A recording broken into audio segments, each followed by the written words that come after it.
Hi there. We're continuing our progress through the Proverbs, the Mishlei Shlomo, the life sayings of Solomon. We're beginning chapter 25 today, and we're looking at verses 1 to 5. So verse 1 declares to us that these are actually a number of Proverbs of Solomon, which were collected later by the scribes or the advisors of King Hezekiah. This was in a time when the northern and southern kingdoms separated. In fact, the northern kingdom had been destroyed by this time and been taken away into exile.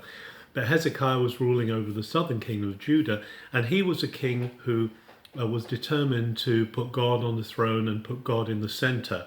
And so it's interesting that these few proverbs that we're reading now, ones that were discovered, ascribed to Solomon, found in the time of Hezekiah. And it says that the second verse here says actually it's God's privilege to conceal things and the king's privilege to discover them, which could be a reference to the discovery of those things that were lost, that when they looked in the archives, they found all these things that had been left, this wisdom that had been left from the past that had been forgotten and not been used. And it says that no one can comprehend how high heaven is, and so no one can comprehend just what goes on in a ruler's mind.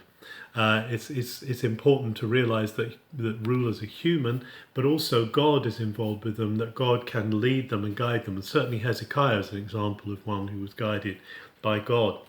And then in the original Hebrew, verses 4 and 5, it says, Hagor segi mekasev vayetze latzoraf keli, purge the dross from silver, and the result will be good material for the silversmith. Hagor rasha lifnei melech vayikom batzedek kiso, purge corruption from the ruler's court, and his throne can be established in integrity.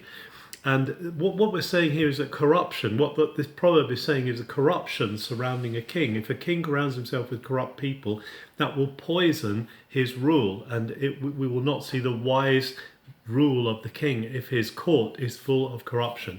And it's saying just like silver is purged of dross to make it sterling silver, to make it really fine, so corruption needs to be purged out of the court of the ruler, out of government, so that there can be good government, there can be wise rule. Something that we always need to be taking into account when there is still so much corruption going on in government.